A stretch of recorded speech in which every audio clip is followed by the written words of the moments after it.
Actes des Apôtres, chapitre 26. Agrippa dit à Paul, « Il t'est permis de parler pour ta défense. » Paul tendit la main et plaida sa cause ainsi, « Je m'estime heureux, roi Agrippa, d'avoir aujourd'hui à me défendre devant toi de toutes les accusations portées contre moi par des Juifs, car tu connais parfaitement leurs coutumes et leurs discussions.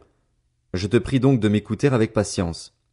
Comment je me suis comporté dès ma jeunesse, tous les Juifs le savent, puisque j'ai vécu dès le début au milieu de mon peuple à Jérusalem.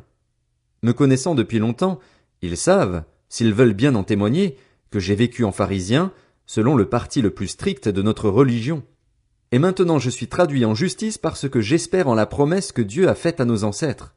Cette promesse, nos 12 tribus espèrent en obtenir l'accomplissement en rendant nuit et jour avec ardeur un culte à Dieu. Et c'est à cause de cette espérance, roi, que je suis accusé par des Juifs. Pourquoi donc vous semble-t-il incroyable que Dieu ressuscite des morts? Pour ma part, j'avais cru devoir agir vigoureusement contre le nom de Jésus de Nazareth. C'est ce que j'ai fait à Jérusalem. J'ai jeté en prison beaucoup de chrétiens, car j'en avais reçu le pouvoir des chefs des prêtres, et quand on les condamnait à mort, je votais contre eux. Dans toutes les synagogues, je les ai souvent fait punir et je les forçais à blasphémer. Dans l'excès de ma fureur contre eux, je les ai même persuadés jusque dans les villes étrangères. C'est ainsi que je me suis rendu à Damas avec les pleins pouvoirs et un mandat des chefs des prêtres. Vers le milieu du jour, roi, alors que j'étais en chemin, j'ai vu resplendir autour de moi et de mes compagnons de route une lumière venant du ciel, plus éblouissante que le soleil. Nous sommes tous tombés par terre et j'ai entendu une voix qui me disait en langue hébraïque, « Saul, Saul, pourquoi me persécutes-tu? Il te serait dur de te rebeller contre les aiguillons. » J'ai répondu, « Qui es-tu, Seigneur? » Et le Seigneur a dit, « Je suis Jésus, celui que tu persécutes. Mais lève-toi et tiens-toi debout, car je te suis apparu pour faire de toi le serviteur et le témoin de ce que tu as vu et de ce que je te montrerai. Je t'ai choisi du milieu de ce peuple et des non-juifs, vers qui je t'envoie. Je t'envoie leur ouvrir les yeux pour qu'ils passent des ténèbres à la lumière et de la puissance de Satan à Dieu, pour qu'ils reçoivent, par la foi en moi, le pardon des péchés et une part d'héritage avec les saints. C'est pourquoi, roi Agrippa, je n'ai pas résisté à la vision céleste. Aux habitants de Damas d'abord, puis à ceux de Jérusalem, dans toute la Judée et aux non-juifs, j'ai annoncé qu'ils devaient se repentir et se tourner vers Dieu en adoptant une manière d'agir qui confirme leur changement d'attitude. Voilà pourquoi les Juifs m'ont arrêté dans le temple et ont essayé de me tuer. Mais, grâce à l'aide de Dieu, j'ai continué jusqu'à aujourd'hui de rendre témoignage devant les petits et les grands. Je ne dis rien d'autre que ce que les prophètes et Moïse ont déclaré devoir arriver, que le Messie souffrirait, qu'il serait le premier à ressusciter et qu'il annoncerait la lumière au peuple juif et aux non-juifs. Alors qu'il parlait ainsi pour sa défense, Festus dit à haute voix, « Tu es fou, Paul. Ton grand savoir te fait déraisonner. » « Je ne suis pas fou, très excellent Festus, » répliqua Paul. « Ce sont au contraire des paroles de vérité et de bon sens que je prononce. Le roi est au courant de ces faits et je lui en parle librement car je suis persuadé qu'il n'en ignore rien. En effet, ce n'est pas en cachette que cela s'est passé. Crois-tu au prophète, roi Agrippa? Je sais que tu y crois. » Agrippa dit à Paul, « Tu vas bientôt me persuader de devenir chrétien. » Paul répondit, « Que ce soit pour bientôt ou que ce soit pour plus tard, je prie Dieu que non seulement toi, mais encore tous ceux qui m'écoutent aujourd'hui, vous deveniez comme moi, à l'exception de ces chaînes. » Quand Paul lui dit cela, le roi, le gouverneur, Bérénice et ceux qui étaient assis avec eux se levèrent et se retirèrent. Ils se disaient les uns aux autres, « Cet homme n'a rien fait qui mérite la mort ou la prison. » Agrippa dit à Festus, « Cet homme aurait pu être relâché s'il n'en avait pas appelé à l'empereur. » Actes des Apôtres, chapitre 27. Quand notre embarquement pour l'Italie a été décidé, on a confié Paul et quelques autres prisonniers à un dénommé Julius, officier de la cohorte impériale. Nous sommes montés sur un bateau d'Adramite et qui devait faire voile vers les côtes de l'Asie et nous sommes partis. Aristarque, un Macédonien de Thessalonique, était avec nous. Le jour suivant, nous avons abordé à Sidon. Julius, qui traitait Paul avec bienveillance, lui a permis d'aller chez ses amis et de recevoir leurs soins. Partis de là, nous avons longé l'île de Chypre parce que les vents étaient contraires. Après avoir traversé la mer qui baigne la Cilicie et la Pamphylie, nous sommes arrivés à Myra en Lycie. Là, ayant trouvé un bateau d'Alexandrie qui allait en Italie, l'officier nous y a fait monter. Pendant plusieurs jours nous avons navigué lentement, et ce n'est pas sans difficulté que nous sommes parvenus à la hauteur de Cnide, où le vent ne nous a pas permis d'aborder. Nous avons alors doublé le cap Salmoné pour passer au sud de la Crète. Nous avons longé l'île avec peine et sommes arrivés à un endroit appelé Beauport, près de la ville de Lazée. Un temps assez long s'était écoulé et la navigation devenait dangereuse, car l'époque même du jeûne était déjà passée. C'est pourquoi Paul a donné cet avertissement. Mes amis, je vois que la navigation ne se fera pas sans dommage et qu'il y aura beaucoup de pertes, non seulement pour la cargaison et pour le bateau, mais encore pour nous-mêmes.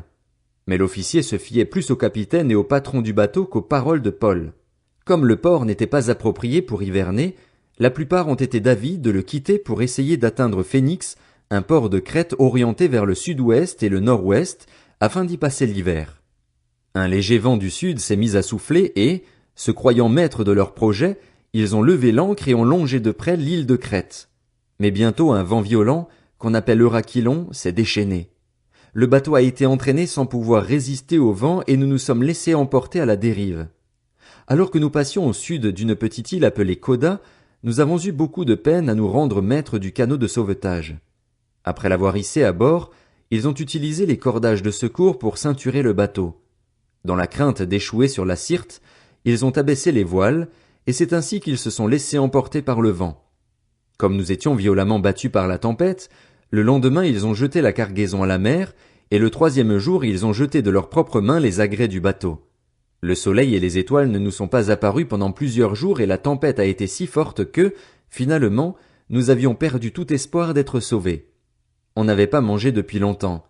Alors Paul, debout au milieu d'eux, leur a dit, « Mes amis, il aurait fallu m'écouter et ne pas quitter la Crète, afin d'éviter ces dommages et ces pertes.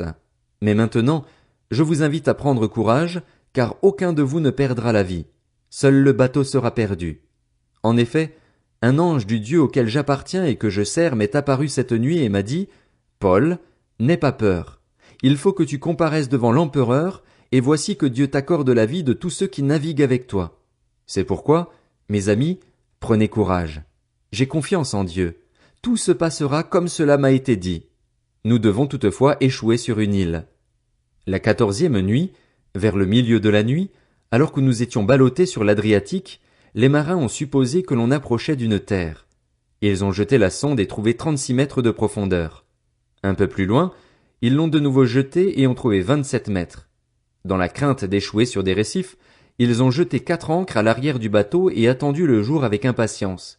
Mais, alors que les marins cherchaient à s'échapper du bateau et mettaient le canot à la mer sous prétexte de jeter les ancres situées à l'avant, Paul a dit à l'officier et aux soldats, « Si ces hommes ne restent pas sur le bateau, vous ne pouvez pas être sauvés. » Alors les soldats ont coupé les cordages du canot et l'ont laissé tomber.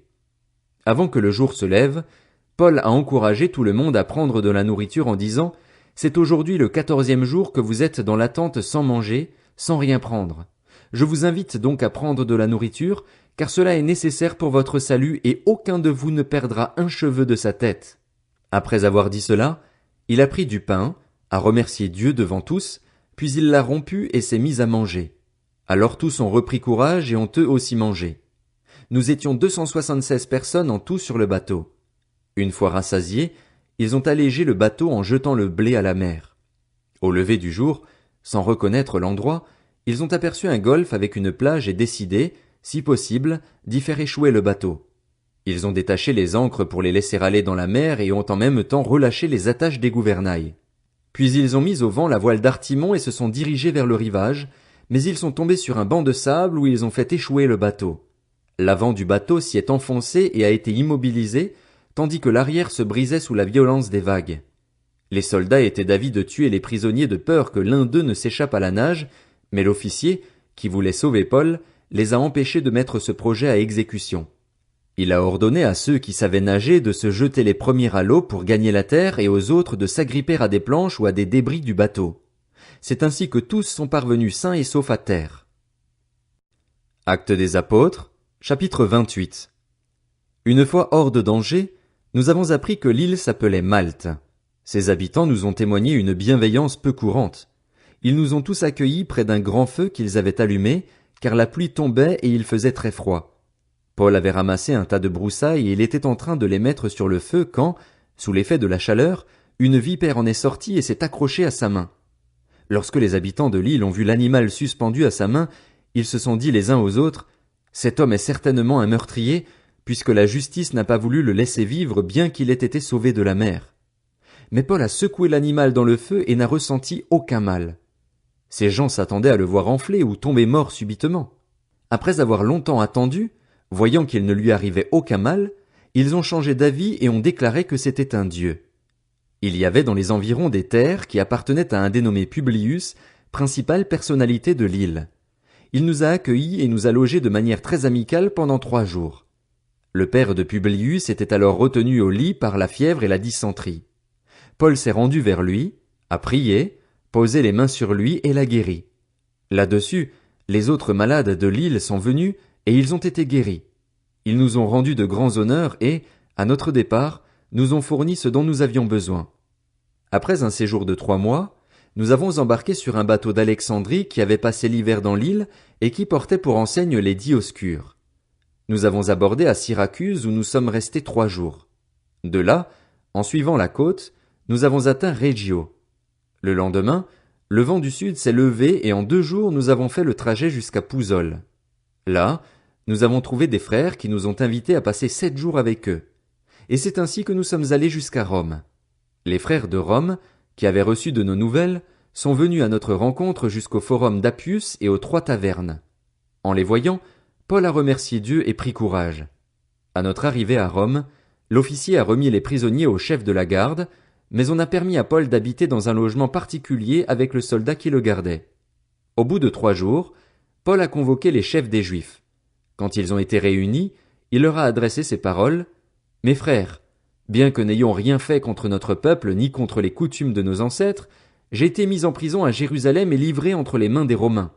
Après m'avoir interrogé, ils voulaient me relâcher, parce qu'il n'y avait chez moi rien qui mérite la mort, mais les Juifs s'y sont opposés et j'ai été forcé d'en appeler à l'empereur, sans aucune intention d'accuser ma nation. Voilà pourquoi j'ai demandé à vous voir et à vous parler. En effet, c'est à cause de l'espérance d'Israël que je porte cette chaîne. » Ils lui ont répondu, « Nous n'avons reçu de Judée aucune lettre à ton sujet et aucun frère n'est venu rapporter ou dire du mal de toi. Cependant, nous voudrions t'entendre dire toi-même ce que tu penses, car nous savons que cette secte rencontre de l'opposition partout. » Ils lui ont fixé un jour et sont venus en plus grand nombre le trouver dans son logement.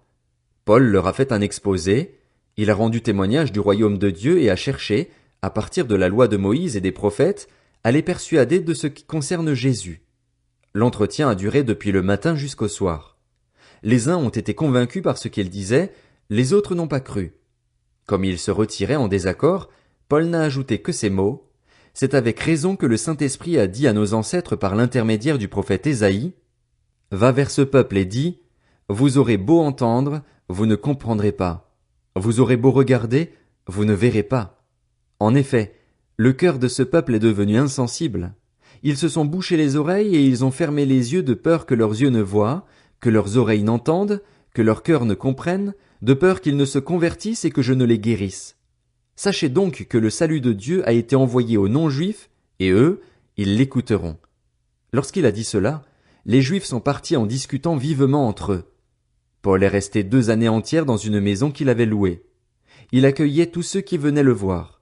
Il prêchait le royaume de Dieu et enseignait ce qui concerne le Seigneur Jésus-Christ avec une pleine assurance et sans obstacle.